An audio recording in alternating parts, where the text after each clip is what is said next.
धनंजय महाडिक यांनी सतेज पाटील यांची घेतली सांत्वनपर भेट.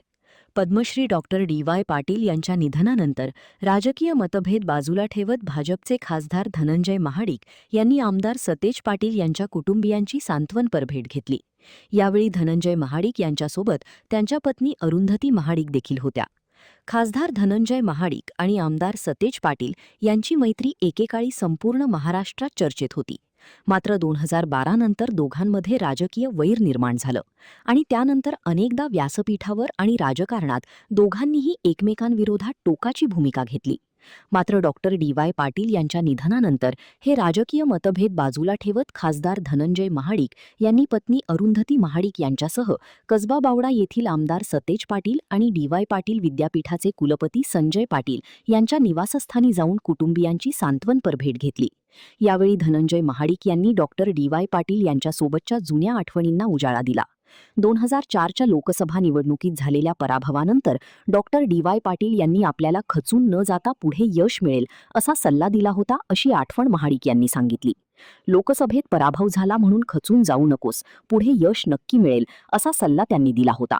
आणि त्यानंतर 2014मध्ये आपण खासदार झालो असंही धनंजय महाडिक यांनी यावेळी सांगितलं. तसंच डॉक्टर डी.वाय. पाटील यांचे दोन्ही सुपुत्र आमदार सतेज पाटील आणि संजय पाटील हे कर्तृत्ववान असल्याचाही उल्लेख खासदार धनंजय महाडिक यांनी केला.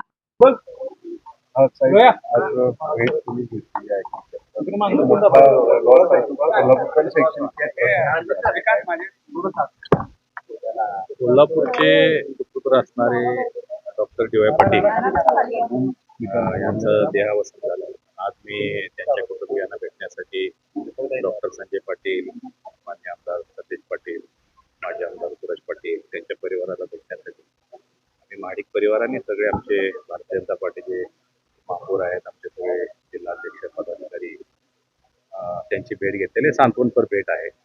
खरं पाहता डी.वाय. दादांनी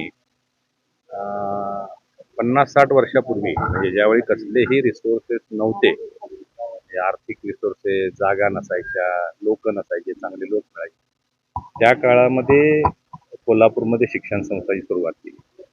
आणि बघता बघता तुम्ही बघितलं असेल की कोल्हापूरसह मुंबई, पुणे, राज्यभरामध्ये, देशभरामध्ये, परदेशामध्ये त्यांनी आपल्या संस्थांचं एक मोठं जाळं निर्माण केलं.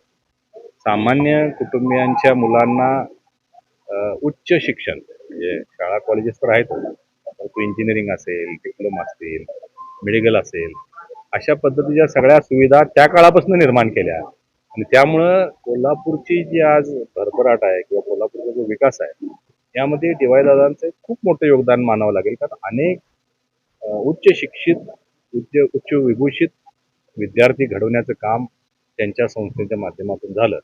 आज तुम्ही बघा, आज सगळे रिसोर्सेस आपल्याकडे असताना सुद्धा संस्था उभा करणं सोपं नाही आहे, परंतु त्या काळामध्ये त्यांनी हे सगळं निर्माण केलं आणि कोल्हापूरच्या वैभवात मोठी भर पडली.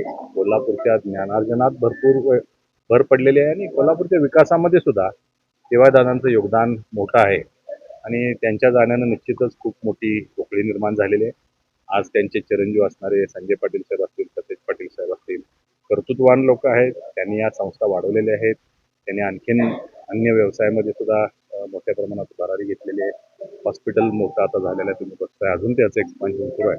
म्हणजे डी.वाय. दादांनी एक छोटंसं रोपटं लावलेलं, त्याचं वटवृक्ष तर झालंच, परंतु त्याची सावली जी आहे ती संपूर्ण कोल्हापूरवर कायम राहील अशी व्यवस्था ते करून गेलेले आहेत. त्यांच्या जाण्यानं कोल्हापूरमध्ये खूप मोठी पोकळी निर्माण झालेली आहे. आम्ही महाडिक परिवार त्यांच्या दुःखामध्ये सहभागी आहोत. आपण कधी भेटले होते का? काय आठवण? माझ्या दादांच्या अनेक आठवणी आहेत. 2004ची लोकसभेची निवडणूक, मी निवडणूक लढलो आणि खूप कमी मतानं मी पराभूत झालो. आणि मला वाटतं त्या निवडणुकीनंतर एक महिन्याभरातच मी दादांना भेटण्यासाठी आलो होतो, कारण मी सगळीकडं माझे आभार दौरे सुरू होते आणि आभारासाठी मी त्यांच्या घरी इथं आलो होतो. आणि त्यांनी मला सांगितलं होतं की ह्याच्यात पराभूत झाला म्हणून निराश होऊ नको. जसं महादेवराव महाडिक साहेब आमचे नेहमी सांगतात निराश होऊ नको, तसं दादांनी सांगितलं. आणि मला दिसतंय म्हणले, म्हणजे मला दूरदृष्टी आहे की लवकरच तू खासदार होणार, त्यामुळे या प्रवाहातून बाहेर पडू नको. आणि तसंच झालं. आम्ही या प्रवाहात राहिलो. 2009ला शक्य झालं नाही, परंतु 2014ला मी लोकसभेमध्ये कोल्हापूरमध्ये निवडून गेलो. आणि निवडून गेल्यावर सुद्धा मी दादांना भेटायला आलो होतो, आभार मानायला आलो होतो आणि अनेक वेळा भेट व्हायची. मी आमच्या काही कार्यक्रमानिमित्त पत्रिका द्यायला मी त्यांना भेटायचं. मध्यंतरी अलीकडेच मला वाटतं एक 2-3-4 महिन्यापूर्वी विमानात आम्ही दोघं एकत्र होतो आणि गप्पा मारत आम्ही विमानातून कोल्हापूर ते मुंबई गेलो होतो. ते एवढी मेमरी शार्प होती की म्हणजे सगळ्या जुन्या गोष्टी त्यांना आठवत होत्या. असे महान व्यक्ती आहेत. खूप कमी लोक असे जन्माला येतात. त्यांचा जन्म आणि मृत्यूपर्यंतच्या या सगळ्या कालावधीमध्ये खूप मोठं काम समाजासाठी ते केलेलं आहे. त्यांच्या आत्म्यास शांती लाभो अशी परमेश्वराकडे प्रार्थना करतो.